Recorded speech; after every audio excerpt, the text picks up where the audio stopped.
So you've got a design, you want to make sure it is a surface model.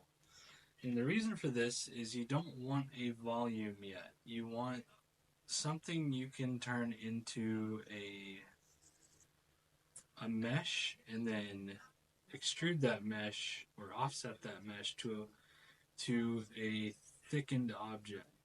Um, I'm going to show you how to do that. So basically, you'll right click on it, click Save as Mesh, make sure it's in millimeters.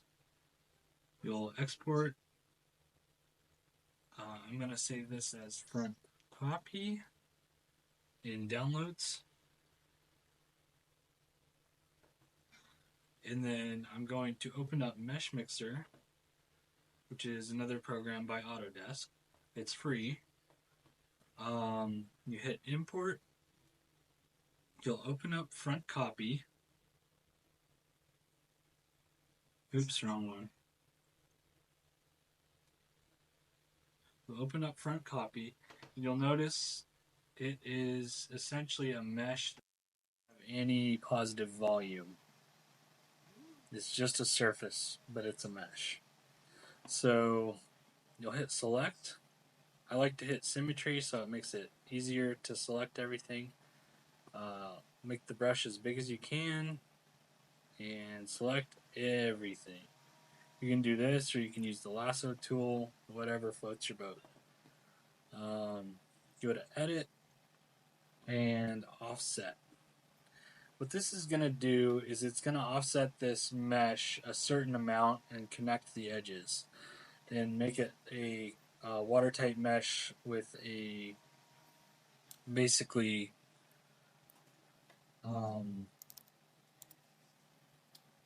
basically something you could 3D print if it was the right size. So you can see it, you lose a little bit of definition, but you gain it back depending on the way you offset it. So if you wanted to offset it in a way so you could mold a positive, you would want to offset it in. So you have to look for this blue line. This is the boundary of your surface. And look at the direction it's offsetting. So negative would be inward, positive would be outward. Whichever way you offset it, the offset is not going to have as much detail or resolution as the original. So I'm going to offset this inward 15 millimeters and hit connected. It's going to basically connect those two mesh surfaces and give it a positive volume. So now if you look at it, it's a watertight mesh. We will, I think I already exported it, so we're going to go to a program called Luban 3D. You can find this, just Google Luban 3D. You have to buy a week or a month license to use it. I am going to open this one. So this is our positive volume. It's basically a shell, and you can see what I'm talking about the resolution being not so great on the offset side, excuse me. It's still not perfect on this side, but it's a lot better than the other side. So we can hit mesh, cut. We're going to do millimeters. My 3D printer is 256 millimeters cubed, so I put 256 in all the boxes. I hit yes for close cut. This closes the cut around the edges. Axial cut, yes. Part number, yes. You want a part number so you can reference where things go, especially if there's not much shape to your part, or they look similar. You're gonna want them. If you want connectors, you can do dowels. You can pick like just a round dowel. These are 1/4 inch with a negative 0.08 millimeter tolerance. I'm gonna process this. You'll see 98 parts. That looks pretty good.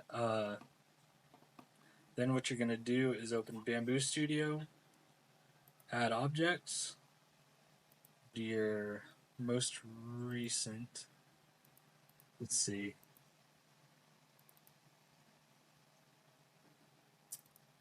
And then go from part 1 all the way to part 98. Hit shift. Hit no for this. You're going to want to automatically orient these and then automatically arrange these.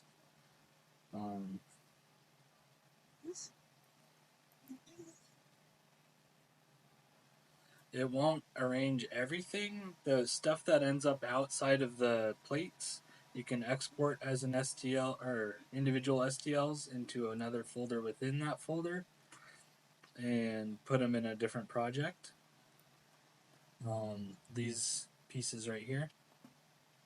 And you'll notice some of these pieces don't come out perfectly watertight. You can repair them and they will become watertight and they will print out normal.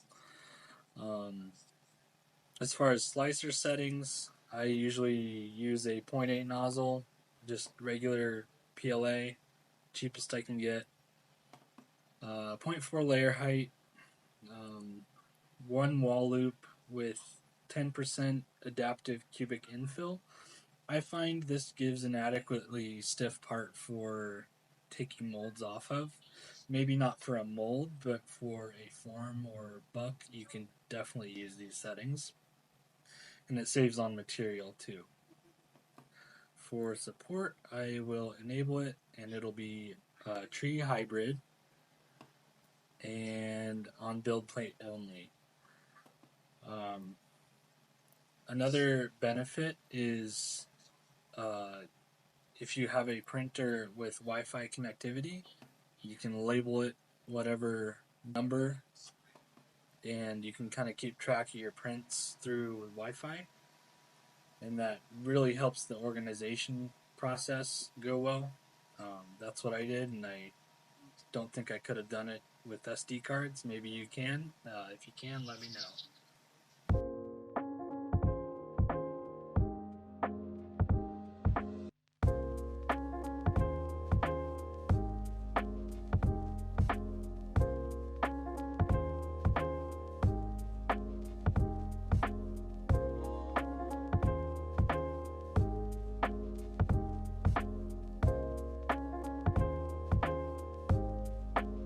So I'm going to show you how to make Rondo.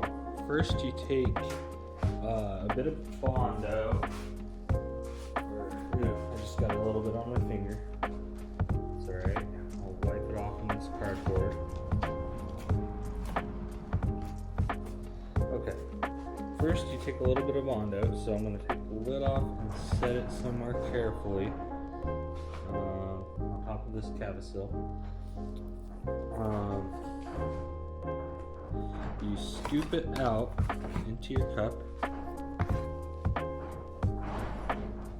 however much you're anticipating using. Not really. You want to mix in small batches since it's a polyester product.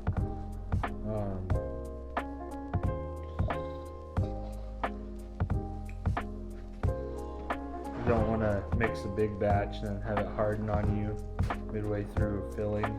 So I would recommend moderately small to medium sized batches. I'm just gonna put I don't know, I'll show you guys here in a second.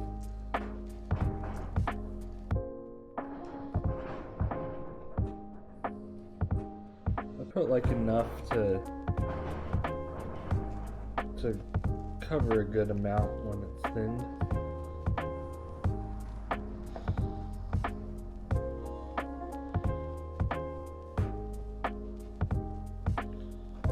Okay. So I'll show you guys.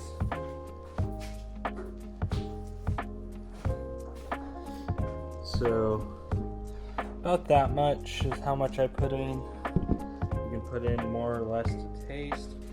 I'm using polyester laminating resin. Basically, it's like Bondo resin, fiberglass resin without the, I don't think it has wax in it, the laminating resin. So I'm gonna pour a little bit in. Don't go too crazy with this. I'm gonna pour a little bit in, not a lot, because it really thins out quick. And I'm gonna kind of stir it, get the sides off the side of the cup, and really mix it into the Bondo. So auto body filler a lot of the times is polyester based. You can tell by the stench, or like a styrene kind of scent. This will thin out really easily with Bondo because it's the same, pretty much the same thing with fillers in it, like fumed silica and like microballoons. Just some of the ingredients, I guess, that would be in a Bondo or a filler. So it's basically just thinning it out with more of the liquid part of the filler. And there may be some chemist will probably comment on here saying that this is completely inadequate, but it's worked for me. I just find it makes brushing on Bondo a lot easier. Like you can see, it's kind of runny now. It's still thick, but it's kind of runny. So that's kind of where I want it. I think I'm gonna set my stick down and mix in the hardener now. So I just kind of eyeball the hardener, just like you would when you're mixing Bondo, sorta. I put in the cream hardener just a little bit, enough for the amount of Bondo I put in. And then usually you would put in like 1.75% MEKP for however much resin you put in. I'm just gonna put in like a little bit because we really didn't use a lot of resin. And I'm just gonna stir that in. And that should give you adequate working time. I mean, just a little bit of MEKP, you can kind of eyeball it. You don't have to put a super tiny amount, but I mean, if you really want to split hairs and weigh these things, you can on a scale. I just find with polyester, it's kind of, you can get away with doing it by eyeball. It's not as critical as like an epoxy or something like that. Especially with when you're mixing stuff like this, it makes it a little more difficult to measure. Okay, so now we got our mixture and it's all mixed up. I'm gonna start brushing it on this side. I'm gonna set the camera somewhere high up so you can see. In all these joints, I kind of like to get a little bit on the brush, like a thick amount, and just kind of spread it over the joint. You don't have to completely fill at the joint, just so there's coverage. And then you can make a second pass once that coverage is starting to cure. And you see some of these I already went over with a mixture of the laminating resin and Cabasil. Cabasil is a fumed silica, or a brand of, or type of. It's basically a thickening, like it's basically a powder that you mix into your resin to thicken it makes it kind of more like a Bondo. Not completely, but it just gives it a little more like properties of like a thick resin. I'm just kind of brushing this heavy on some of these parts. Like, you gotta kind of brush it on heavy at first. You want to make sure you fill all the cracks, but you want to leave a little bit. And just kind of lightly use the weight of the brush to smooth over on some of these larger gaps. So I'll put a little bit on this one. And I'll put a little bit more on my brush and like smooth over with the weight of the brush. That'll kind of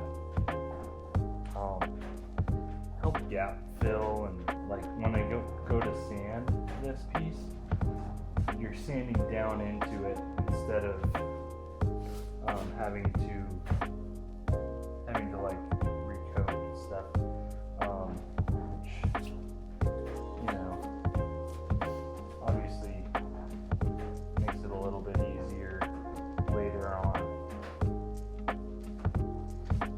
And I don't expect to not have a lot of sanding work, because obviously there's a lot of joints and like parts that made up together.